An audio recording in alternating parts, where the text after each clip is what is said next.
नमस्कार दोस्तों, गार्गी क्लासेस पर आपका स्वागत है। देख लेते हैं आज 3 जून 2021 के इंपॉर्टेंट न्यूज़ और एक्सप्लेन पेज से इंपॉर्टेंट आर्टिकल्स जो अभी हम डिस्कस करने वाले हैं इस वीडियो में। फर्स्ट आर्टिकल डिस्कस करेंगे इंडिया का जो मूव है United nation human rights council में, उसको लेकर के पैलेस्टीन की तरफ से एक स्टेटमेंट आया, वो जानेंगे। दूसरा हम यहाँ पर जानने वाले हैं कि नए पेंशन लॉज अभी गवर्नमेंट के द्वारा रिलीज़ किए गए हैं, जानेंगे रिटायर्ड ऑफिसर्स के लिए क्या पॉइंट है यहाँ पे। तो अच्छा आर्टिकल है, देखेंगे इसको। हम एक्सप्लेन पेज से भी इंटीग्रेट कर लेंगे, एक्सप्लेन पेज पे पूरी डिटेल दी हुई है इसकी। और इसके अलावा तीसरा आर्टिकल हम देखेंगे नासिक में बुद्धिस्ट केव मिली है 2 और, ठीक है, तो जानेंगे इस आर्टिकल को भी। इसके अलावा आगे चलें, पेज नंबर 3 पे ये वाली न्यूज़ डिस्कस करेंगे जिसमें सुप्रीम कोर्ट के justice retired justice Arun Mishra ji को अभी अपॉइंट किया गया है नेशनल ह्यूमन राइट्स कमीशन के चीफ के तौर पे। तो एक कंट्रोवर्सी चल पड़ी है, जानेंगे क्या है पूरा मुद्दा। आगे चलते हैं, एक्सप्लेन पेज पे 2 आर्टिकल्स हम डिटेल में डिस्कस करने वाले हैं। एक तो है कि जीडीपी डिक्लाइन कर गई, एग्रीकल्चर राइज किया है, जानेंगे पूरा मुद्दा। क्या सेकंड वेव के बाद में भी हमारी इकोनॉमी को रूरल एक्टिविटीज़ बचा पाएंगी, जानेंगे इस आर्टिकल के थ्रू। दूसरा आर्टिकल हम डिस्कस करने वाले हैं कि गवर्नमेंट ने अभी जो पेंशन्स में रूल जो चेंज किए गए हैं पेंशन रूल में, जो कि फर्स्ट पेज फ्रंट पेज पे भी न्यूज़ है, दोनों को इंटीग्रेट करके देखेंगे क्या चेंजेस है, क्या मुद्दा है और कौन कौन सी चीज़ों पर ध्यान रखने की ज़रूरत है अगर कोई भी सिविल सर्वेंट है तो। सिविल सर्वेंट नहीं, बेसिकली आप यहाँ पे इंटेलिजेंस एजेंसी के जो इंडिविजुअल्स हैं उनके लिए गाइडलाइंस है, पर आपको भी जाननी ज़रूरी है कि क्या क्या सर्कमस्टांसेस में काम करना होता है आपको रिटायरमेंट से पहले और बाद में भी, ठीक है। आगे देखते हैं, इकोनॉमी पेज पे हम फर्स्ट आर्टिकल डिस्कस करेंगे ये वाला कि आईटी मिनिस्ट्री ने अभी एक पेपर रिलीज़ किया है जिसमें ये बताया है कि लीनियर इकोनॉमी को हम रिप्लेस करेंगे सर्कुलर इकोनॉमी से, तो जानेंगे इस आर्टिकल को। दूसरा इधर हम आर्टिकल डिस्कस करेंगे यूनाइटेड स्टेट्स ट्रेड रिप्रेजेंटेटिव्स के द्वारा क्या स्टेटमेंट दिए गए हैं, क्या यूएसए अभी टैक्स लगाएगा इंडिया से जो भी गुड्स यूएसए को ट्रेड किए जाते हैं, हम भेज रहे हैं उनको लेकर के, तो पूरा डिटेल में जानेंगे इसमें, ठीक है। और बाकी जितनी भी न्यूज़ है उनके बारे में थोड़ा जिस्ट और ले लेंगे, ठीक है। ये कुछ इंपॉर्टेंट थे जिनको डिटेल में हम डिस्कस करने वाले हैं, तो चलिए स्टार्ट करते हैं डिस्कशन को। फर्स्ट आर्टिकल है, पैलेस्टीन के फॉरेन अफेयर मिनिस्टर ने इंडिया के फॉरेन अफेयर मिनिस्टर को ये कहा है कि इंडिया ने जो अभी एब्सटेन किया ना United Nations human rights council में वोट करने से, कि इजराइल ने जो अभी पिछले 11 दिन का जो लड़ाई हुई, इजराइल ने जो गाज़ा पट्टी पे या गाज़ा स्ट्रिप पे अटैक करवाए, तो वो नॉन ह्यूमैन थे। तो ऐसे में इंडिया ने जब स्टेटमेंट दिए थे उस टाइम पर हमने डिस्कस भी किया था एक्सप्लेन पेज कि इंडिया जो है वो अपनी नेशनल इंटरेस्ट को ध्यान में रख करके फिर बाद में काम करता है, चाहे वो इजराइल की बात करें या पैलेस्टीन की बात करें। थोड़ा सा ट्रेंड शुरुआत में प्रो पैलेस्टीन था, फिर उसके बाद में प्रो इजराइली होने लग गया और अब बोले बैलेंस बनाने की कोशिश की। तो वो स्टेटमेंट को देखा जाए और अब जो United nation human security council में वोटिंग हुई उससे इंडिया ने एब्सटेन कर दिया, तो उस चीज़ को लेकर के पैलेस्टीनियन अथॉरिटीज़ जो है वो नाराज़ हैं कि ह्यूमन राइट्स को प्रोटेक्ट करने की बात करने वाला इंडिया आज क्यों सपोर्ट में नहीं है। क्योंकि जो वायलेंस आउटब्रेक हुआ था गाज़ा स्ट्रिप पे, जिसमें आप देखोगे कि इजराइल की तरफ से एयर स्ट्राइक हुई थी बहुत ज़्यादा, 200 से ज़्यादा लोगों की जान चली गई, तो उसको लेकर के सवाल उठाया गया। तो ऐसे में आप देखोगे कि इंडिया ने एब्सटेन किया ना तो इस मतलब रेजोल्यूशन ये लाया गया था United nation human rights council में कि इजराइल ने जो किया वो गलत था, इजराइल की अकाउंटेबिलिटी फिक्स होनी चाहिए। तो ऐसे में इजराइल के फेवर में भी वोट नहीं किया इंडिया ने कि हाँ भाई ये रेजोल्यूशन गलत है, इसको रोको, ना पैलेस्टीन के फेवर में वोट किया कि नहीं बहुत बढ़िया है, वाकई में इन्वेस्टिगेशन होनी चाहिए इजराइल के अगेंस्ट में। तो दोनों की तरफ से कोई भी आप कहोगे कि एक फेवर नहीं आया इंडिया के लिए, डिसअपॉइंटमेंट ही मिला दोनों पार्टीज़ को, बट इंडिया ने वहाँ पर एब्सटेन किया अपनी तरफ से। तो वो तो देखने वाली बात ही है, देखो अपनी तरफ से कि इंडिया के क्या इंटरेस्ट है, क्या चीज़ें हैं, और ओपिनियन पे बेस्ड हम ज़्यादा डिस्कस करेंगे तो ठीक रहेगा। जो आने वाले दिनों में 1-2 दिन के अंदर डेफिनेटली हमें मिलेगा इसका हमें कंटेंट एडिटोरियल के ऊपर, ठीक है। तो ये जो रेजोल्यूशन लाया गया ना, इसमें 14 ऐसे कंट्रीज़ हैं जिन्होंने एब्सटेन किया, मतलब जिन्होंने वोटिंग नहीं की। उसके अलावा 24 ऐसे मेंबर्स थे जिन्होंने फेवर किया कि हाँ वाकई में इजराइल के अगेंस्ट में इन्वेस्टिगेशन होनी चाहिए। 9 मेंबर्स ने ये कहा कि ये जो रेजोल्यूशन है ये गलत है, इजराइल ने कुछ गलत नहीं किया है। तो कहने का मतलब इंडिया इन 14 मेंबर्स में से एक था। अब आपके लिए टास्क क्या है, United nation human rights council के बारे में आपको पूरी डिटेल गेन करनी है, पर ठीक है, पढ़ना है। आगे चलते हैं, अभी नासिक महाराष्ट्र में आप देखोगे वहां पर 2 बुद्धिस्ट केव्स और मिली हैं। तो अभी तक नासिक वाले रीजन में सबसे पुरानी जो केव्स है ना वो मानी जाती हैं त्रिराश्मी बुद्धिस्ट केव्स, ठीक है, तो जो कि नासिक के पास में पहाड़ियों में है। तो ऐसा माना जाता है कि ये त्रिराश्मी बुद्धिस्ट केव्स हैं, ये 2nd से 6th सेंचुरी एडी तक के बीच की है, मतलब 2nd सेंचुरी बीसी से लेके 6th सेंचुरी एडी तक हैं। ये बुद्धिस्ट साइट्स हैं, ये ध्यान रखें आप, बुद्धिस्ट केव्स हैं। तो अभी जो केव्स मिली हैं माना जा रहा है कि वो इनसे भी पुरानी है, ठीक है। तो ऑलमोस्ट 2 सेंचुरीज हो गई जब नासिक के पास में ये जो त्रिराश्मी बुद्धिस्ट केव्स हैं, जिनको पांडवलेनी केव्स के नाम से भी जाना जाता है, ये नाम लिख लेना, आप पूछा जा सकता है त्रिराश्मी बुद्धिस्ट केव कहाँ पर है या पांडवलेनी केव कहाँ पर है। महाराष्ट्र में नासिक के पास, नासिक है वहाँ पे। तो आर्कियोलॉजिकल सर्वे ऑफ इंडिया के द्वारा अभी 3 और केव्स मिली हैं, ठीक है, 2 बोल रहा था मैं, 3 और केव्स हैं। और ये जो गुफाएं मिली हैं ये भी बुद्धिस्ट मॉन्क्स की ड्वेलिंग थी, मतलब रहने की जगह बताई जा रही है। अब देखा जाएगा, स्टडी की जाएगी कि ये कितनी पुरानी है। लग तो ऐसा रहा है कि जो त्रिराश्मी केव्स हैं उनसे भी ज़्यादा पुरानी है ये केव्स। अच्छा, त्रिराश्मी केव्स या पांडवलेनी केव्स ये कहाँ पर है, ये हमें पता है, त्रिराश्मी हिल्स हैं नासिक के पास में ही, वहीं पे लोकेटेड है। इसमें 25 केव्स हैं जो कि बुद्धिस्ट केव्स हैं, और माना जाता है कि वो 2nd सेंचुरी बीसी से लेकर 6th सेंचुरी एडी तक के बीच में बनी होगी। और ये त्रिराश्मी केव्स के बारे में पता कब पड़ा था, जब 1823 में कैप्टन जेम्स डेलामेन उन्होंने जब रिसर्च की। और अभी जो नई साइट्स का पता पड़ा है वो आर्कियोलॉजिकल सर्वे ऑफ इंडिया के अंडर में इन्वेस्टिगेट होगी। तो ये चीज़ आप ध्यान रखें। फिर उसके बाद में ज़्यादा कुछ काम का और डिटेल दी हुई है नहीं, बाकी जो मेन चीज़ थी वो हमने देख ली। ये आप ध्यान रखें, त्रिराश्मी बुद्धिस्ट साइट, ठीक है। बाकी और कुछ भी काम का नहीं है इस आर्टिकल में, आगे चलते हैं। नेक्स्ट इंपॉर्टेंट न्यूज़ है, नए सेंट्रल गवर्नमेंट के द्वारा नए पेंशन रूल्स डिक्लेयर किए गए हैं। और इसमें ये बताया जा रहा है कि जो लॉज हैं, जो नया रूल है वो क्या है, central civil services pension amendment rules 2020 इसको बोला जा रहा है। तो बेसिकली इसमें क्या नॉर्म्स अभी डिक्लेयर किए गए हैं और फाइनलाइज हुआ है 31 मई को, जो अभी गई है ना कल परसों डेट, तब फाइनलाइज हुई है। तो ऐसे में जो इंटेलिजेंस ऑफिसर्स हैं उन पर कुछ लगाम लगाई जा रही है, और वो भी कौन, जो रिटायर्ड ऑफिसर्स हैं, ठीक है। तो जो रिटायर्ड इंटेलिजेंस ऑफिसर्स हैं वो कह रहे हैं ये गैग ऑर्डर है, ये ऑर्डर जो है बिल्कुल गलत है। तो ऐसे में मुद्दा जो है उसको समझने के लिए हमें पूरा डिटेल जाननी पड़ेगी, और उसके लिए हम सीधा चलते हैं एक्सप्लेन पेज पे, वहाँ पर अच्छे से बताया हुआ है। तो थोड़ा सा जिस्ट अगर लेने की कोशिश करें तो ये जो लॉ है ना, ये जो हम बोल रहे हैं यहाँ पर the central, sorry 1 second, yes this one, the central civil services pension amendment rules 2020, इसमें रूल नंबर 8 है, इसमें चेंज कर दिए गए। उसमें ये कहा है कि सेंट्रल गवर्नमेंट जो है रिटायर्ड इंटेलिजेंस ऑफिसर्स की पेंशन को विड्रॉ भी कर सकती है, तो विद हेल्ड मतलब रोक भी सकती है। कंडीशन क्या रखी जाएगी कि वो रिटायर्ड ऑफिसर्स अगर कोई भी ऐसी एक्टिविटी करते हैं जो कि इन लॉज को वायलेट करे, डिसऑबे करे। अब वो लॉज में चेंजेस क्या लाए गए हैं उस डिटेल के लिए हमें एक बार एक्सप्लेन पेज पे चलना होगा, जहां से पूरी डिटेल हमें मिल जाएगी। तो एक्सप्लेन पेज पे टाइटल है the restriction on government servants before and after retirement. तो जानेंगे क्या है मुद्दा तो हमने देख ही लिया कि अभी 31 मई को जो नोटिफिकेशन आया जिसमें सेंटर ने अमेंडमेंट कर दिया पेंशन रूल्स में, और ये कह दिया कि जो भी इंटेलिजेंस या सिक्योरिटी ऑर्गेनाइजेशन में काम करने के बाद में जो भी ऑफिसर्स रिटायर हो जाएं, तो उनको अगर कोई भी ऐसा काम करना है जो कहीं ना कहीं कंट्री की जो सिक्योरिटी है, इंटेग्रिटी है, या फिर दूसरे हमारे जो देश हैं जिनके साथ में हमारे फ्रेंडली रिलेशन है, उन रिलेशनशिप को कहीं अफेक्ट करे तो उस केस में कहीं ना कहीं उनके ऊपर लगाम लगानी, तो रेस्ट्रिक्शन लगाई जा रही है। बेसिकली पॉइंट ये है कि जैसे क्या होता है कि इंटेलिजेंस ऑफिसर हैं, रिटायर होने के बाद में कोई बुक लिख देते हैं या कुछ ऐसी इंफॉर्मेशन डिस्क्लोज कर देते हैं बातों ही बातों में, या फिर अवेयरनेस स्प्रेड करने के नाम पर, जो कि बहुत ज़्यादा सेंसिटिव होती है। तो ऐसे में क्या होता है कि गवर्नमेंट ने ये सोचा, या गवर्नमेंट में जो थिंकर्स हैं उनका ये सोचना है कि ये जो इन्फॉर्मेशन है ये कहीं ना कहीं हमारी सिक्योरिटी के लिए थ्रेट बन सकता है। तो ऐसे में जो रिटायर्ड ऑफिसर्स हैं उन पर थोड़ी लिमिट लगानी। तो ऐसे में आप देखो कि central civil services pension rule 1972 के अंदर रूल 8 जो है उसमें चेंज किए गए हैं।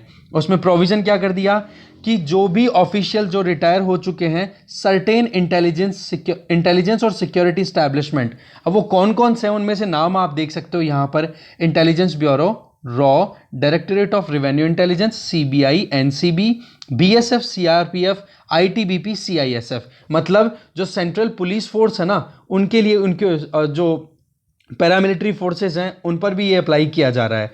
तो ऐसे में इन सिक्योरिटी फोर्सेस से कोई भी ऑफिसर रिटायर होता है तो उन पे रेस्ट्रिक्शन लगाई गई है। साथ में जो आरटीआई की सेकंड शेड्यूल में जो भी एक्टिविटीज़ मना की हुई है कि हाँ आरटीआई के बेसिस पे आप इन्फॉर्मेशन ले नहीं सकते हो, आपने आरटीआई एक्ट के बारे में नहीं पढ़ा तो ज़रूर पढ़ो। उसमें यह है कि कुछ एक्सेप्शंस दिए हुए हैं, right to information act of 2005 में कुछ एक्सेप्शंस दिए हुए हैं कि कौन सी इन्फॉर्मेशन को आप गवर्नमेंट से एक्सेस नहीं करा सकते। तो उनमें से एक है कि इंटेलिजेंस और सिक्योरिटी, नेशनल सिक्योरिटी से रिलेटेड कोई भी मुद्दे के बारे में आप इंफॉर्मेशन नहीं ले सकते आरटीआई के अंडर में। तो वो एजेंसीज कौन कौन सी हैं वो यहां पर हैं। लगभग 26 ऐसे ऑर्गेनाइजेशंस हैं जो आरटीआई के सेकंड शेड्यूल में है, उनमें से कुछ ये हैं। तो ऐसे में इनसे रिटायर्ड ऑफिसर जो भी होंगे उनके ऊपर रेस्ट्रिक्शन लगाई जाएगी कि आप जो है कोई भी बुक या कोई भी पब्लिकेशन में अगर पार्टिसिपेट करते हो तो आपको ये नए कानूनों को फॉलो करना पड़ेगा। और नए कानून को अगर आपने फॉलो नहीं किया, नए नियमों को नहीं पालन किया, तो ऐसे में आपकी पेंशन को या तो रोक दिया जाएगा या फिर बिल्कुल ही बंद की जा सकती है आपकी पेंशन को। तो ये है मेन मुद्दा। तो अभी जो चेंजेस लाए गए हैं वो देखो, एक तो इसमें देखो क्या क्या चीजें हैं कि रिटायरमेंट के बाद में जो पब्लिकेशन है उनसे संबंधित, देखो कोई भी ऑर्गेनाइजेशन जिसमें उन्होंने काम किया, चाहे जो सीबीआई हो चाहे वो इंटेलिजेंस ब्यूरो कोई सा भी हो, इन 26 में से जिनमें मेनली हमने नाम जो देखे, उनमें से उनको पहले अपने ऑफिसर से अपना जो है, मान लो कि अब रिटायर हो गए सीबीआई से, तो सीबीआई से पहले अप्रूवल लेना पड़ेगा सीबीआई के हेड से कि मैं ऐसे करके कोई बुक लिखना चाहता हूँ मेरे एक्सपीरियंसेस के ऊपर, मेरी लर्निंग्स के ऊपर, तो क्या मैं लिख सकता हूँ क्या। तो उनको पहले अप्रूवल लेना पड़ेगा। इसके अलावा कोई भी सेंसिटिव इंफॉर्मेशन वो शेयर नहीं कर सकेंगे जो कि हमारी सॉवरेनिटी और इंटेग्रिटी ऑफ इंडिया के लिए कहीं ना कहीं नुकसानदेह हो, प्रिजुडाइसली काम करे, मतलब कहीं ना कहीं हमारे लिए घातक साबित हो, या फिर सिक्योरिटी, स्ट्रेटेजिक, साइंटिफिक और economic interest of the state, मतलब सरकार के खिलाफ कोई बात बोले या फिर हमारे देश के लिए कुछ ना कुछ घातक हो, या हमारे जो हमारे दोस्त फ्रेंड्स हैं, ठीक है ना, जिनके साथ में हमारे अच्छे रिलेशंस हैं, तो फॉरेन रिलेशन को कहीं आप एग्जर्वेट कर दो। तो ऐसी परिस्थितियों में कहीं ना कहीं उन पर लिमिट्स लगाने के लिए ये पॉइंट यहां पर सरकार के द्वारा लाया गया है। तो अभी क्या ऐसा कोई एग्जिस्टिंग प्रोविजन है? तो ऐसी कोई बात नहीं है, ये नया है, एग्जिस्टिंग प्रोविजंस हैं। रूल 8 जो है जिसमें ये क्लॉज ऐड किया गया है, आप देख सकते हो यहां पर क्लॉज 3 सब क्लॉज ए, इसके अंतर्गत तो नए लॉज लाए गए हैं, नया जो चेंज लाया गया है।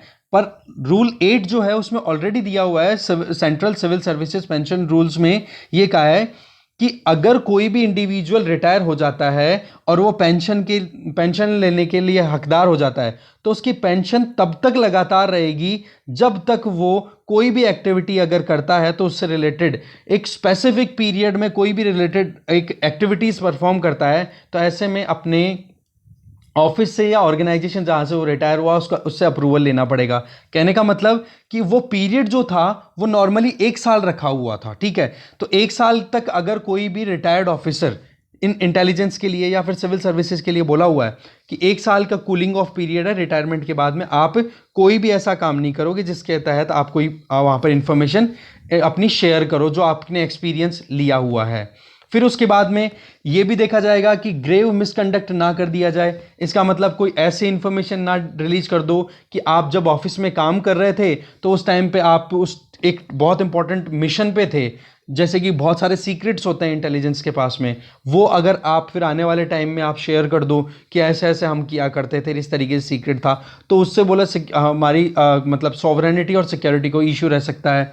कोई पासवर्ड भी हो सकता है, कोई मॉडल, कोई डिज़ाइन, कोई आर्टिकल, कोई डॉक्यूमेंट, कोई इन्फॉर्मेशन, कोई भी चीज़ को शेयर नहीं किया जा सकता, और करने से पहले उनको गवर्नमेंट से पहले अप्रूवल लेना पड़ेगा, नहीं तो क्या हो सकता है हमारी सिक्योरिटी ऑफ द स्टेट के लिए वो थ्रेट हो सकता है। ओवरऑल पॉइंट क्या आ गया कि आपको रिटायरमेंट के बाद में भी अब इन चीज़ों पर अच्छे से ध्यान रखना पड़ेगा, जो कि रूल नंबर 8 जो है ना इस central civil services pension rules 1972 उसके अंडर में ये प्रोविज़न पहले से हैं।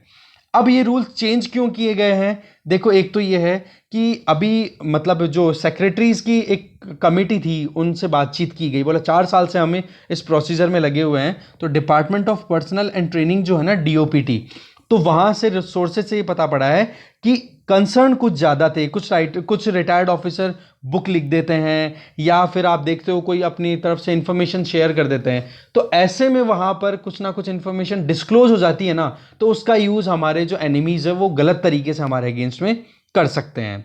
तो ये जो रेस्ट्रिक्शंस हैं यहाँ पर गवर्नमेंट्स को मतलब सर्विस में है उस टाइम पर भी है क्या, मतलब कहने का मतलब ये है कि रेस्ट्रिक्शंस कौन कौन सी हैं जो कि सरकार की अंडर में काम कर रहे हो, रिटायरमेंट से पहले कौन कौन से रेस्ट्रिक्शंस हैं वो जाने। तो रूल नंबर 7 रेस्ट्रिक्शन लगाता है सिविल सर्विसेज, जो central civil services conduct rules हैं उसके अंतर्गत ये है कि गवर्नमेंट सर्वेंट जो है वो कोई भी ऐसा काम नहीं करेगा जैसे स्ट्राइक करना या कोई भी कॉर्शन, मतलब सरकार पर दबाव बनाने का काम कुछ भी नहीं किया जाएगा। वो बात अलग है, लॉबिंग कर ली जाती है तो बना ली जाती है, पर एक ओपनली आप नहीं कर सकते चैलेंज, ठीक है।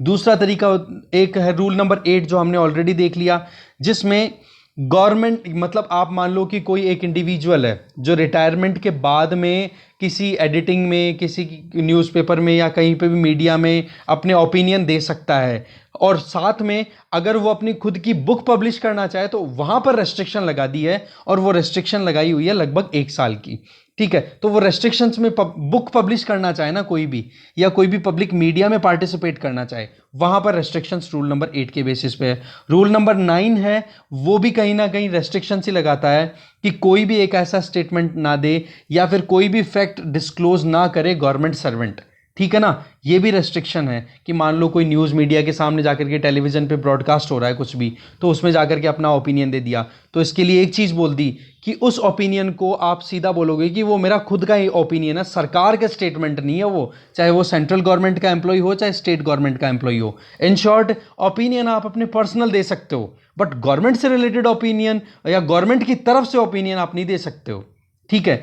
फिर रूल नंबर 9 में एक प्रोविज़न हो रहा है, इसी के तहत जो 1972 का सीसीएस पेंशन रूल्स है, इसमें ये कहा है कि कोई भी गवर्नमेंट ऑफिशियल अगर कोई मिसकंडक्ट कर देता है, ठीक है, और रिटायर हो जाता है, मान लो ये ऊपर हमने रूल्स पढ़े रूल नंबर 7, 8 और 9, अगर इनमें से किसी में भी वायलेशन कर देता है और रिटायर हो जाता है तो उसके अगेंस्ट में डिपार्टमेंटल प्रोसीडिंग्स चलेगी, आने वाले 4 सालों तक चल सकती है, समझ गए। 4 सालों के बाद में नहीं होगा, पर 4 साल तक तो अगर वो पकड़ा गया कि हाँ रिटायरमेंट से जस्ट पहले कोई मिसकंडक्ट किया गया है, तो ऐसे में उसके अगेंस्ट में कार्रवाई की जाएगी और पेंशन के जो पूरे आप कह सकते हो जो भी स्कोप मिलता है रिटायरमेंट के बाद में उसमें कमियां आ सकती हैं। फिर बात आ जाती है कि रिटायर्ड गवर्नमेंट सर्वेंट जो है वो क्या कोई एम्प्लॉयमेंट ले सकता है कि नहीं, तो रूल 26 क्या कहता है, rule 26 of death come benefit rules ये कहता है कि आप रिटायरमेंट के जस्ट बाद में कोई काम करना चाहो तो उसके लिए आपको कूलिंग ऑफ पीरियड पहले बिताना पड़ेगा, जो कि पहले 2 साल हुआ करता था, अब क्या कर दिया 1 साल कर दिया। मैं पहले जो बोल रहा था ना 1 साल 1 साल, वो 1 साल नहीं, वो परमानेंट ही, वो पिछले वाला, तो 1 साल वाला जो प्रोविजन है वो यहाँ पर है बेसिकली, ठीक है।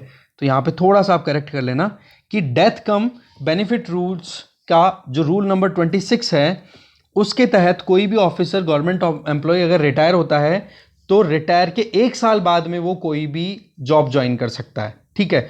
अगर वो नॉन कंप्लायंस में रहता है, जैसे रिटायर हुआ और जॉब ज्वाइन कर ली, तो ऐसे में फिर पेंशन के ऊपर खतरा मंडरा सकता है। तो कूलिंग ऑफ पीरियड पहले 2 साल हुआ करता था रिटायरमेंट के बाद में कि आप 2 साल तक कोई भी पेड काम नहीं करोगे, समझ गए। फिर उसके बाद में 2007 में अमेंडमेंट कर दिया गया, फिर 1 साल के बाद में अब आप कर सकते हो। सेम चीज़ आप देखोगे कि पॉलिटिकल एक्टिविटीज़ में पार्टिसिपेशन, तो ऐसे में देखो पॉलिटिकल एक्टिविटीज़ में पार्टिसिपेशन को लेकर के कोई बैन नहीं है। जो कंडक्ट रूल्स हैं, ठीक है, जो कि गवर्नमेंट सर्वेंट्स को बैन करते हैं कि जब भी वो जॉब पे रहें, जैसे ऑन रोल हैं, अभी जॉब है, रिटायर नहीं हुए हो, तो उस केस में आप किसी भी पॉलिटिकल पार्टी के साथ में काम नहीं कर सकते हो, आपको पॉलिटिकल न्यूट्रलिटी मेंटेन करके रखनी पड़ेगी। जब 2014 में 27 नवंबर को चेंजेस लाए गए थे, अमेंडमेंट लाए गए थे इन कंडक्ट रूल्स में, तो उसमें साफ साफ कह दिया कि हर एक गवर्नमेंट एम्प्लॉय को अपनी पॉलिटिकल न्यूट्रलिटी मेंटेन रखनी है, किसी भी एक पार्टी की तरफ फेवर नहीं कर सकेगा, अपनी आप को कमिट करके रखना है कि आप कॉन्स्टिट्यूशन की सुप्रीमेसी को मेंटेन रखोगे और डेमोक्रेटिक वैल्यूज़ के लिए काम करोगे। तो ये चीज़ तो मैं आपको बार बार वैसे ही बताता हूँ कि किसी भी पार्टी की तरफ हमें फेवर नहीं करना है, बस ओपिनियन दोनों का जानना है, रूलिंग का भी और ऑपोजिशन का भी, पर हमें क्या करना है, कॉन्स्टिट्यूशन के लिए काम करना है, हमें जो फंडामेंटल राइट्स हैं उनको अपहेल्ड करना है, हमें सिविल सर्वेंट है हम, ठीक है, तो ऐसे में सोसाइटी के पॉइंट ऑफ व्यू से काम करना, डेमोक्रेटिक एथोस के लिए काम करना है। फिर बात आ जाती है कि कोई रिटायरमेंट के बाद में पॉलिटिक्स ज्वाइन करे, तो देखो ज्वाइन कर सकते हैं आराम से, कोई बैन नहीं है, क्योंकि वही बात है, यहाँ पर पॉलिटिकल पार्टीज का यहाँ पर इंटरेस्ट आ जाता है। आप देखोगे इलेक्शन कमीशन ऑफ इंडिया ने 2013 में department of personal and training को और लॉ मिनिस्ट्री को एक सजेशन भेजा था कि आप ये कूलिंग ऑफ पीरियड है ना ब्यूरोक्रेट्स के लिए, ये फिक्स करो कि रिटायरमेंट के बाद में वो जल्दी से किसी पॉलिटिकल पार्टी को ज्वाइन ना कर ले। पर वही चीज़ है, यहाँ पर तो पॉलिटिकल पार्टीज की खुद की रोटियां सिक रही है ना, तो उस केस में उन्होंने क्या कर रखा है कि भाई आपका ये जो सजेशन है ना, ये आर्टिकल 14 के अगेंस्ट में जाता हुआ दिखाई दे रहा है, राइट टू इक्वालिटी। हम कैसे इक्वालिटी ना दे, मतलब सबसे बड़ी विडंबना एक डेमोक्रेटिक कंट्री की यही होती है कि जहां पर पॉलिटिकल पार्टीज का खुद का काम बनता है उसमें तो आ जाता है इनका कॉन्स्टिट्यूशन, और बाकियों में फिर ये रूल लगा देते हैं कि भाई नेशनल सिक्योरिटी, नेशनल सॉवरेनिटी। ये एक बहुत बड़ा सवाल है जिसमें आज देखो, चाहे इलेक्टोरल बॉन्ड्स की बात करो, इलेक्टोरल बॉन्ड स्कीम जब से आई है तब से सब बोल रहे हैं, हम भी कितने आर्टिकल्स पढ़ चुके हैं कि कहीं ना कहीं इनमें ट्रांसपेरेंसी नहीं है, ट्रांसपेरेंसी लेकर के आओ, तो ये पॉलिटिकल पार्टीज वाले कर ही नहीं रहे, ठीक है। ऑपोजिशन पार्टीज हैं वो भी दबाव नहीं बना रही है इतनी ज़्यादा, नहीं तो अगर पॉलिटिकल विल हो तो क्या ये काम हो नहीं सकते, आसानी से हो सकते हैं। यहां पर एग्जांपल दे रहे हैं कि union home secretary R K. Singh retire होते हैं जून 30, 2013 को, और वो बीजेपी ज्वाइन कर लेते हैं दिसंबर 14, 2013 को। सिमिलरली, और फिर वो 2 बार लोकसभा एमपी बन गए। ऐसे ही यूनियन मिनिस्टर ऑफ स्टेट, जिनकी बात यूनियन मिनिस्टर ऑफ स्टेट भी बन जाता है। फिर उसके बाद में अपराजिता सारंगी फॉर्मर जॉइंट सेक्रेटरी रह चुके हैं ministry of rural and development में, ठीक है, उन्होंने भी फिर पॉलिटिकल पार्टी ज्वाइन कर ली। तो कहने का मतलब पॉलिटिकल पार्टी ज्वाइन करने के लिए कोई कूलिंग ऑफ पीरियड नहीं है। बाकी दूसरा अगर कोई काम कर रहे हो तो उसके लिए 1 साल का कूलिंग ऑफ पीरियड है। तो यहाँ पर थोड़ी आर्बिट्रेरीनेस दिखाई देती है पॉलिटिक्स की, ठीक है ना। तो ये कुछ चीज़ें थी जो हमें समझनी जरूरी है, क्योंकि आप भी एक फ्यूचर सिविल सर्वेंट हो, तो ऐसे में आपको जानना जरूरी है ये सारे रूल्स। एक एक रूल को आप अच्छे से और देख लेना, एग्जाम में तो हो सकता है ना आए, पर आपकी अवेयरनेस के लिए इंपॉर्टेंट है ये, समझ गए। आगे चलते हैं। नेक्स्ट आर्टिकल है कि रिटायरमेंट के 9 महीने बाद में ही जस्टिस अरुण मिश्रा जो है वो नेशनल ह्यूमन राइट्स कमीशन के चेयरमैन बन जाते हैं। तो इसमें कंट्रोवर्सी चल पड़ी है। तो बेसिकली पॉइंट जो है वो तो आप समझ ही गए। अब एक तो आपको ये काम करना है कि नेशनल ह्यूमन राइट्स कमीशन के बारे में पढ़ना है। दूसरी चीज़, इसके बारे में आपको डिटेल पूरी गेन करनी है, और इससे रिलेटेड क्वेश्चन कई बार आ जाते हैं। खैर, मुद्दा क्या है वो मुद्दा हमने जान ही लिया। तो सुप्रीम कोर्ट के जज ये रह चुके हैं। तो सबसे पहली बात तो यहाँ पर कंट्रोवर्सी की आ जाती है कि आप देखोगे 2019 में ये जो ह्यूमन राइट्स की से संबंधित 1993 का जो एक्ट है उसको अमेंड किया जाता है, और जो इसके चीफ होते हैं नेशनल ह्यूमन राइट्स कमीशन के जो चीफ हैं उनका टेन्योर 5 साल से कम कर दिया जाता है, 3 साल। दूसरा, एलिजिबिलिटी क्राइटेरिया है वो भी चेंज कर दिया जाता है। पहले तो क्या था कि एनएचआरसी जो है उसका चेयरमैन वही बन सकेगा जो कि former chief justice of India रह चुका हो, इसके अलावा कोई ऑप्शन नहीं था, चीफ जस्टिस ऑफ इंडिया ही बन सकता था। तो उसको क्या कर दिया, अब सुप्रीम कोर्ट का कोई भी जज, रिटायर्ड जज है, वो एनएचआरसी का चीफ बन सकता है।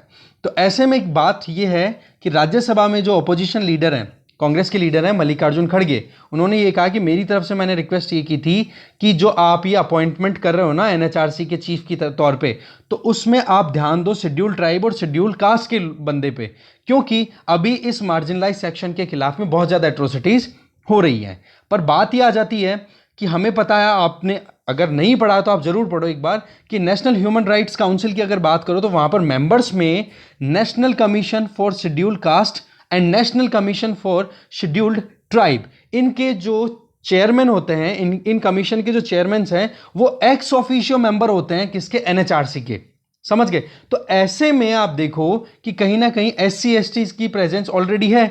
तो इस चीज को ध्यान में रखते हुए सरकार की तरफ से, या फिर जो मेन जो हाई पावर्ड कमिटी है जिसने फिर अल्टीमेटली रिकमेंड कर दिया कि भाई एससी एसटी के मेंबर को ना लेने के बजाय जो भी एलिजिबल हो उसके पॉइंट ऑफ व्यू से हमें उनको अपॉइंट कर देना चाहिए।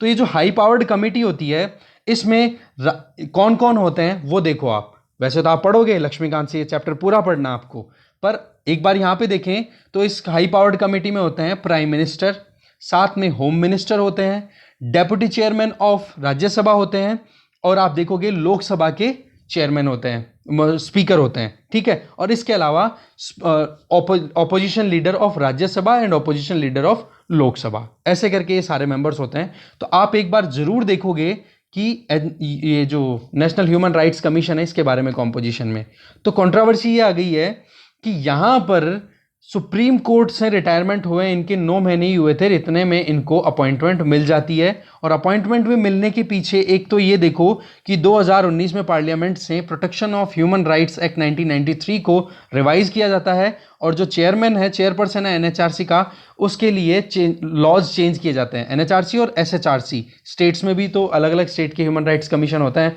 तो उनके अपॉइंटमेंट को लेकर के चेंज किया था कि चीफ जस्टिस ऑफ इंडिया की बजाय अब कोई भी सुप्रीम कोर्ट का जज रिटायर होना चाहिए, बस उसका अपॉइंटमेंट किया जा सकता है चेयरपर्सन ऑफ एनएचआरसी के तौर पे। अब इसी चीज को ध्यान में रख करके फिर कहीं ना कहीं एक पार्टीशनशिप देखने को मिल रही है कि स्टेटमेंट यहां पे क्या आ रहा है कि जब जस्टिस हुआ करते थे अरुण मिश्रा जी, जिनका अभी अपॉइंटमेंट हुआ है, तो इन्होंने पार्टीशनशिप का मतलब हो गया, आप इसको कनेक्ट कर सकते हो जीएस पेपर 4 के साथ में। तो उसमें इन्होंने एक स्टेटमेंट दिया था, प्राइम मिनिस्टर नरेंद्र मोदी को प्रेज किया था एक कॉन्फ्रेंस के टाइम पे।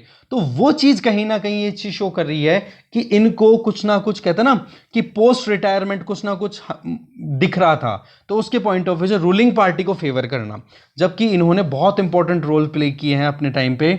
जस्टिस मिश्रा उस टाइम पे सुप्रीम कोर्ट के मेंबर हुआ करते थे, और साथ में राजस्थान हाई कोर्ट के भी चीफ जस्टिस रह चुके हैं ये। और इसके अलावा जब 2018 में एक कंट्रोवर्सी निकल के आई थी जुडिशरी में ही, उस टाइम पे चीफ जस्टिस ऑफ इंडिया हुआ करते थे दीपक मिश्रा जी, उन्होंने जो रोस्टर फिक्स करने के लिए, रोस्टर इन चीफ होते हैं ये जो चीफ जस्टिस ऑफ इंडिया होते हैं, वो फिक्स करते हैं कि किस केस को कौन सी बेंच सुनेगी, ठीक है। तो ऐसे में दीपक मिश्रा जी के कदमों के खिलाफ 4 जजेस आ गए थे, एकदम बिल्कुल ओपन प्रेस कॉन्फ्रेंस कर दिया, बोले जुडिशरी में काम अच्छे से नहीं हो रहा, जिनमें से नाम है जस्टिस रंजन गोगोई, मदन बी लाकूर और जस्टिस जे चैमलेश्वर और कुरियन जोसेफ, इन चारों ने मिलकर के ऑब्जेक्शन किया था। उस टाइम पे भी मिश्रा जी वहीं पर थे। कहने का मतलब ये था कि जो हमारे यहाँ पर आर्टिकल 50 में हम पावर सेपरेशन की बात करते हैं डीपीएसपी के पोर्शन में, डीपीएसपी पार्ट 4 में, तो ऐसे में हमारे यहाँ पर जुडिशरी एग्जीक्यूटिव और लेजिस्लेचर के बीच में सेपरेशन होना चाहिए। तो वो सेपरेशन कहीं ना कहीं मिसिंग होता हुआ दिखाई दिया जा रहा है। तो वही चीज यहां पे बताई जा रही है, और इसमें एक सेंस जो आ रहा है वो क्या आ रहा है, पार्टीशनशिप का, जो आप देखोगे पढ़ते हो ना इसमें जीएस पेपर 4 में, एथिक्स वाले में, पार्टीशन दैट मीन्स कि आप किसी ना किसी पॉलिटिकल आइडियोलॉजी से इन्फ्लुएंस्ड हो, जबकि आपको बाई पार्टीशन होना चाहिए, कोई सी पार्टी रूल में है कोई फर्क नहीं पड़ता। और कंडक्ट रूल्स में भी हमने देखा था ना अभी कि क्या होना चाहिए, आपको पॉलिटिकली न्यूट्रल होना चाहिए। तो वो चीज़ यहाँ पर दिखाई दे रही है, जिसको लेकर के कहीं ना कहीं कंट्रोवर्सी है, बातचीत चल पड़ी है। ठीक है, आगे चलते हैं। नेक्स्ट आर्टिकल है एक्सप्लेन पेज से ही, क्या रूरल इकोनॉमी फिर से सेवियर हो सकती है हमारे सिस्टम के लिए, क्योंकि जीडीपी कॉन्ट्रैक्ट कर गई है। रियल टर्म्स में अगर देखो तो 6.16% से कॉन्ट्रैक्ट कर गई जीडीपी, जबकि एग्रीकल्चर 3.63% से राइज हुई है। अच्छा, क्या ये पहली बार है जब इकोनॉमी ने कॉन्ट्रैक्शन फेस किया है? जी नहीं, 1957-58 में कॉन्ट्रैक्शन फेस किया था -1.21% का। सिमिलरली 1965 में भी किया था, 72, 73, 79, 80 में भी किया था। पर पिछली बार की आप देखो एक ट्रेंड कि एग्रीकल्चर भी माइनस में ही थी, ठीक है। पर एक ये जो ट्रेंड है इसमें डिफरेंस आपको देखने को मिल रहा है कि जीडीपी तो कॉन्ट्रैक्ट कर गई बट एग्रीकल्चर मतलब बड़ी है। तो एक तो ये पॉइंट यहां पर देखने वाला है। दूसरा पॉइंट, जो food and agriculture organisation FAO जो है यूनाइटेड नेशन के अंडर में काम करने वाली बॉडी, ठीक है, उसके द्वारा जो food price index monthly release किया जाता है, जिसमें 2014 से 16 के बीच में ये 100 पॉइंट मानता है, तो वो भी अभी राइज होता हुआ दिखाई दे रहा है। तो ऐसे में एग्रीकल्चर कमोडिटीज हैं, उनकी प्राइस राइज हो रही है इंटरनेशनल मार्केट में, इसका मतलब ये हो गया। तीसरा पॉइंट, इंडिया से जो फार्म एक्सपोर्ट है वो भी आप देखो कितना बढ़ गया है, $41.83 बिलियन का एक्सपोर्ट हो रहा है इंडिया से फार्म एक्सपोर्ट, जो कि 2013-14 के टाइम पे कितना हुआ करता था, 43.25%। तो कहने का मतलब कि लगभग पिछले 8 सालों के अंदर हाईएस्ट लेवल पे चल रही है हमारे यहाँ से एग्रीकल्चर कमोडिटी का एक्सपोर्ट, पैसों के मामले में, करेंसी मनी के मामले में, वैल्यू के मामले में। तो ये 3 कर्व अगर आपको समझ में आ गए तो अब इनको डिकोड करने की कोशिश करते हैं, समझते हैं। देखो 2020-21 में इंडियन इकोनॉमी ने वर्स्ट एवर कॉन्ट्रैक्शन देखा है, 6.63% से डिक्लाइन करके, 6.63 ही है ना, 6.16% से, सॉरी, ठीक है। रियल टर्म्स में है वो, नॉमिनल टर्म्स में 7.3 समथिंग हमने ऑलरेडी देख लिया था। तो कंफ्यूज मत हो जाना कि सर कल तो 7.3 आ रहा था, आज ये 6.16 कैसे हो गया, तो कंफ्यूज नहीं होना है, ठीक है। तो पॉइंट ये है, रियल टर्म्स में हमारी इकोनॉमी कॉन्ट्रैक्ट कर गई बहुत ज़्यादा। इतने बुरे तरीके से कॉन्ट्रैक्शन आज तक इंडिपेंडेंस के बाद में नहीं देखा। इसके अलावा अगर आप देखो तो 1979-80 के बाद में ये पहली बार हुआ है, क्योंकि 1979-80 से हमारे यहाँ पर ग्रीन रेवोल्यूशन आ गया था। तो ऐसे में इकोनॉमी में कहीं ना कहीं एग्रीकल्चर पॉइंट ऑफ व्यू से कुछ ना कुछ एक्टिविटीज परफॉर्म होती रही थी। तो देखो ये प्रोविजनल एस्टिमेट जो है 31 मई को आए थे सरकार के द्वारा, जो उनकी नेशनल स्टैटिस्टिकल ऑफिस के द्वारा रिलीज किए गए। ओवरऑल हमारी इकोनॉमी 2020-21 में -6.2% से ग्रो कर गई। बेसिक प्राइस पे ग्रो तो क्या कर गई, माइनस लग रहा है, कॉन्ट्रैक्ट कर गई। जबकि फार्म सेक्टर जिसमें एग्रीकल्चर और अलाइड सेक्टर की बात करो तो 3.6% से ग्रो कर गया, जो कि पिछले जितने भी एक्सपीरियंस रहे जहां पर हमारी जीडीपी ने नेगेटिव टेरिटरी में काम किया, उस टाइम पर एग्रीकल्चर ने बहुत बुरा परफॉर्म किया था। पर अब की बार एग्रीकल्चर अच्छा परफॉर्म कर गई। तो इसके पीछे वजह क्या थी? इसके पीछे वजह यह रही कि इकोनॉमी तो कॉन्ट्रैक्ट कर गई पर सूखा नहीं पड़ा, और सूखा नहीं पड़ा तो इसके चलते कहीं ना कहीं फायदा हो गया। तो भाई एग्रीकल्चर क्यों अच्छा परफॉर्म कर गई? तो इसके पीछे दो कारण है। पहला, मॉनसून अच्छा रहा। दूसरा, एग्रीकल्चर जो है वो नेशन वाइड लॉकडाउन जब लगाया गया था 2020 के टाइम पे, उससे छूट मिली थी उसमें। तो इसके चलते हमारी इकोनॉमी में एग्रीकल्चर ने तो प्लस में गेन किया, बाकी सब नेगेटिव चला गया। आप देखो 1957 में, 1965 में, 1972 में और 1979 में, इन सारे सालों में एवरेज रेनफॉल होनी चाहिए थी 880 mm, और उससे कम रेनफॉल हुआ। इसका मतलब क्या हुआ? ड्रॉट्स पड़ गए। दूसरी तरफ 2019 और 2020 में रेनफॉल आप देखोगे तो वो हुई 971.8 और 261.4 mm। 2019 में तो 971.8 और ऐसे 220 के अंदर हो गया 961.4, जो कि नॉर्मल जो एवरेज रेनफॉल थी उससे ज्यादा हुआ। मतलब मॉनसून अच्छा रहा तो वही बात है, क्रॉप अच्छी होगी। दूसरी चीज, लॉकडाउन लगाया गया तो कोई वहां पर बैन नहीं था, एग्रीकल्चरल या जो अलाइड एक्टिविटीज थी उनमें कोई बैन नहीं लगाया गया था। तो ऐसे में सप्लाई साइड में कोई रेस्ट्रिक्शन नहीं थी, तो प्रोडक्शन अच्छे से हो पाया। और इसका एक इंडिकेटर है फर्टिलाइजर्स का कंजम्पशन। 2020-21 में 677.02 लाख टन्स फर्टिलाइजर कंज्यूम हुए थे, जो कि पिछले साल के कंपैरिजन में बहुत, मतलब 2019-20 के कंपैरिजन में बहुत ज़्यादा थे। साथ में जो क्रॉप एक्रिएज, मतलब जितनी एरिया पे खेती की गई वो एरिया भी बढ़ता हुआ दिखाई दिया, दोनों फसलों में, खरीफ और रबी दोनों के अंदर, ऐसा नहीं एक में ही।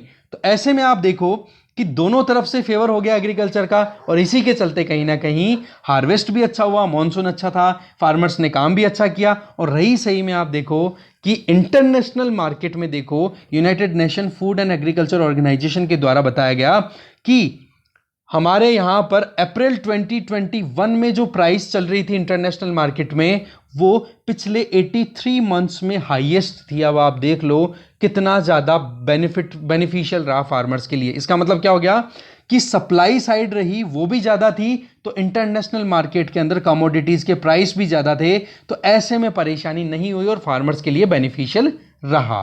पर अब क्या प्रॉब्लम है, या फिर प्रॉब्लम क्या रही 2020-21 में? प्रॉब्लम थी केवल डिमांड साइड, क्योंकि hotel, restaurant, road side eateries जो ढाबाज होते हैं वो थे, शॉप्स थी, होटल्स, कैंटीन, ये सब बंद थी। इवन शादियां, रिसेप्शन, ये सारे बंद थे। तो उसके चलते कहीं ना कहीं डिमांड डाउन रही। पर वो बात ठीक है कि गवर्नमेंट ने अपनी तरफ से इस सारी कमी को पूरा कर दिया, और जो फूड ग्रेन का प्रोक्योरमेंट है उसको एमएसपी पे ढंग से किया। अब उसमें आप देखो, चाहे चना हो, रेपसीड मस्टर्ड हो, वीट हो, पेडी हो, कॉटन हो, हर एक चीज को मिलाकर के आप देखोगे तो अप्रैल जुलाई तक गवर्नमेंट ऑफ इंडिया ने 130,000 करोड़ रुपए तक का प्रोक्योरमेंट किया था, जिसमें से 21 ये तो हो गया, और उसके अलावा 21,000 करोड़ रुपए प्रधानमंत्री किसान सम्मान निधि योजना के अंतर्गत लोगों के अकाउंट में सीधा ट्रांसफर कर दिया। तो ये आप देखो कि कितना फायदा हो रहा है, ठीक है। तो ऐसे में एग्रीकल्चर कमोडिटीज में कहीं ना कहीं बेनिफिट रहा। और इंटरनेशनल मार्केट की बात मैं ऑलरेडी कर ही चुका हूं कि 83 महीनों का हाईएस्ट वैल्यूएशन चल रहा है अभी, तो इसके चलते कहीं ना कहीं फार्मर्स को थोड़ा बेनिफिट मिल गया। इसके अलावा एक पॉइंट और कि रूरल इकोनॉमी ने इतना अच्छा परफॉर्म क्यों किया कि नरेगा में भी सरकार ने पैसा कोई कम नहीं भेजा है। ठीक है, सरकार ने 111,000 करोड़ रुपए तक का बजट एलोकेट किया, अपनी तरफ से पैसा दिया नरेगा के अंतर्गत, जिसमें 77,921 करोड़ रुपए जो थे वो तो केवल और केवल लोगों को काम करने के लिए जो मेहनताना था ना, वेजेस थे, उसी के तौर पे दिए। दूसरी तरफ आप देखो अलग अलग एक एक सेगमेंट की, जैसे कि मस्टर्ड की बात करो, ठीक है, तो ऐसे में पर क्विंटल भाव कितने मिले, 5696 रुपए पर क्विंटल, जो कि पिछले साल कितने हुआ करते थे, 4400, मतलब 4492 रुपए हुआ करते थे। तो कितना ज्यादा हाइक है। सेम चीज आप देख सकते हो वीट में, सेम चीज आप देख सकते हो दूसरी और एग्रीकल्चरल प्रोडक्शन में। तो ऐसे ओवरऑल फायदा रहा।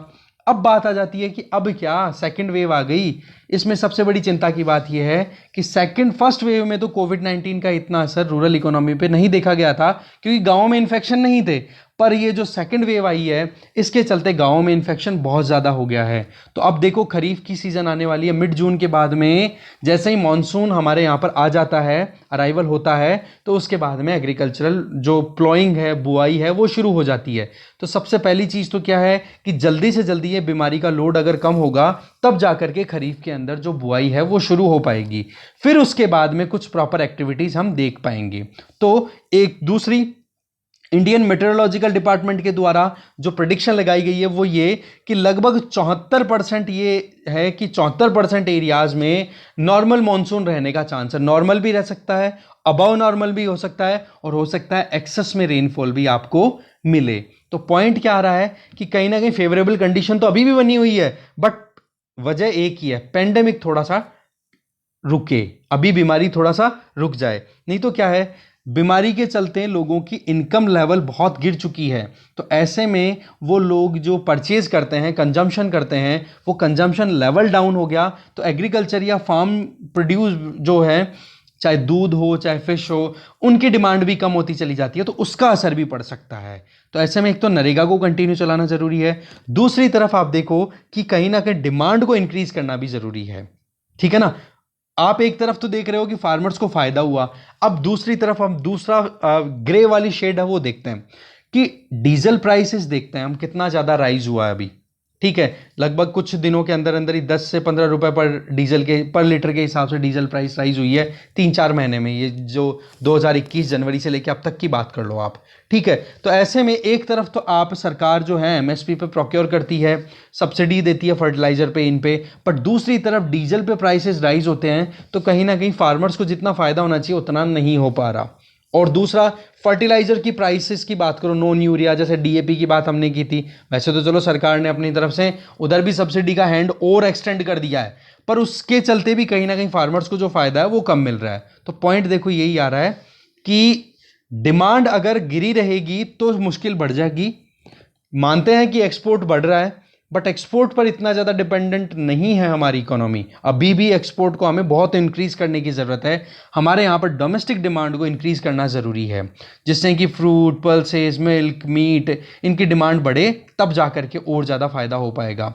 ऐसे में अब देखते हैं, सिचुएशन बताएगी कि क्या निकल के आता है आने वाले टाइम पे, क्योंकि एग्रीकल्चर जो है वो हमारे लिए बहुत इंपॉर्टेंट है। क्योंकि पिछली वेव के टाइम पे 2020-21 में केवल और केवल ग्रीन सिग्नल जो आया वो केवल एग्रीकल्चर की तरफ से है, बाकी सब रेड सिग्नल में चल रहे हैं। आगे चलते हैं, अब आ गए हम इकोनॉमी पेज पे। तो यहाँ पर इंफॉर्मेशन टेक्नोलॉजी मिनिस्ट्री ने एक पेपर फ्लॉट किया है, पेपर रिलीज किया है, और जिसमें टारगेट है सस्टेनेबिलिटी अचीव करना। और उसमें मेन प्रोविजन क्या है कि अभी जो लीनियर सिस्टम चल रहा है उसको सर्कुलर सिस्टम से रिप्लेस करना। लीनियर सिस्टम में क्या हो गया कि आपने नेचुरल रिसोर्सेज को एक्सप्लॉइट किया, उनको प्रोसेस किया, प्रोडक्ट तैयार किया, और कंज्यूमर ने कंज्यूम किया और उसको फेंक दिया, दैट्स इट। लीनियर एक लाइन चल पड़ी। अब क्या किया जाएगा कि नेचुरल रिसोर्सेज को एक्सप्लॉइट किया, मैन्युफैक्चरर ने प्रोडक्ट मैन्युफैक्चर किया, कंज्यूमर ने कंज्यूम किया। अब उस लेफ्ट ओवर प्रोडक्ट को जो आपने यूज कर दिया, आपका यहां पर आईटी मिनिस्ट्री की बात हो रही है इसलिए हम बात कर रहे हैं triple E, that means electrical electronic equipments की बात कर रहे हैं।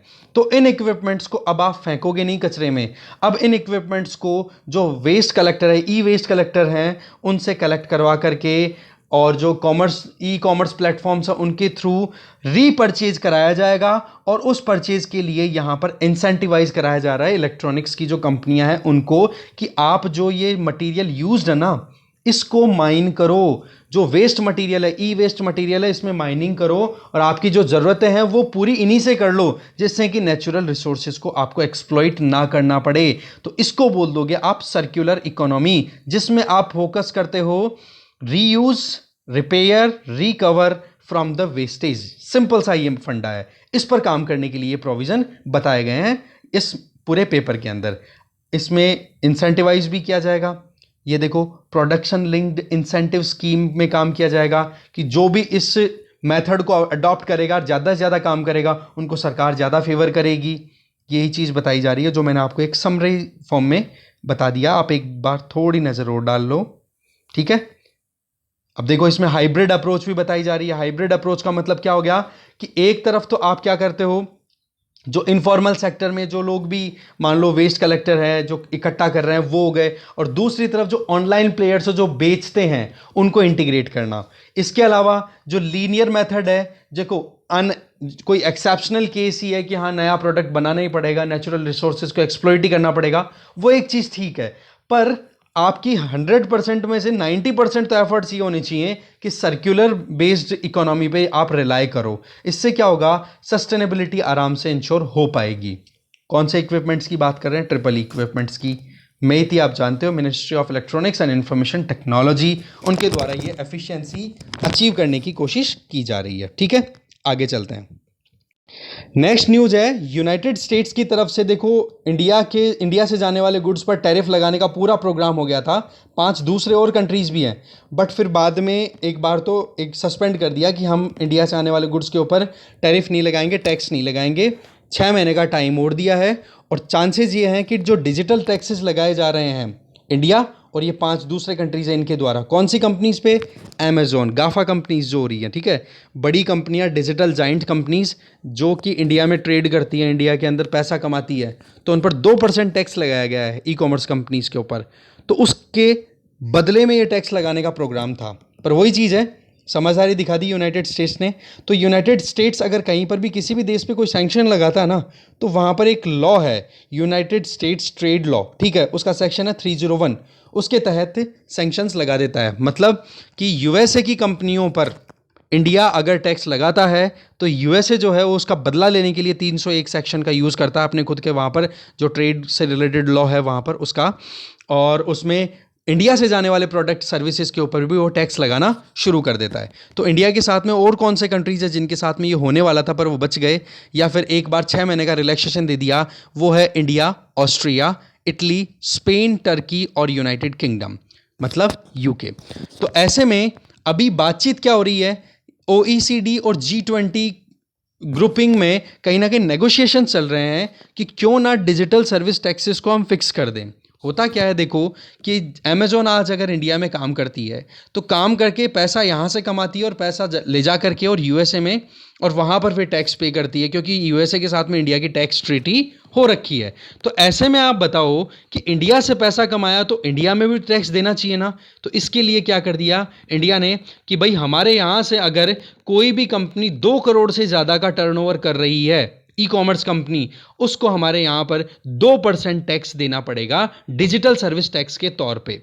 ठीक है, ये इंट्रोड्यूस किया गया हमारे यहाँ पर। तो इसी चीज़ को रिटेलिएट करने के चक्कर में यूएसए में क्या प्रोविजन ला दिए गए थे, बोला इंडिया, ये जो 6 कंट्रीज हैं इंक्लूडिंग इंडिया, बोले इन 6 कंट्रीज से आने वाला जो भी हमारे गुड्स हैं उनके ऊपर 25% टैरिफ हम लगाएंगे, और साथ में जितना ट्रांजैक्शन किया जाएगा उस ट्रांजैक्शन के हिसाब से टैक्स को और बढ़ा देंगे। इसका मतलब उसको बोलते हैं ad valorem. That means value के हिसाब से, ट्रांजैक्शन की हुई वैल्यू के हिसाब से आप टैक्स को और बढ़ा रहे हो। तो 25% तो टैरिफ लगाएगा ही, और साथ में एड वैलोरम और तो ये लगाया जाएगा। तो ऐसे में फिर बाद में ये जैसे ही सैंक्शन लगाने की बात आई तो 6 महीने का एक बार सैंक्शन को सस्पेंड कर दिया गया है। वजह क्या रही कि एक बार रिव्यू कर लेते हैं, और जो मल्टीलैटरल प्लेटफॉर्म से वहाँ पर बातचीत हो रही है तो कुछ वहाँ से अच्छा आउटकम निकल जाए तो बढ़िया है। तो ऐसे में एक बार होल्ड पे रख दिया है। ठीक है, इंडिया से हम लगभग 26 ऐसी कैटेगरीज है जो एक्सपोर्ट करते हैं यूएसए को, जिनमें आप यहाँ पे ये नाम देख सकते हो।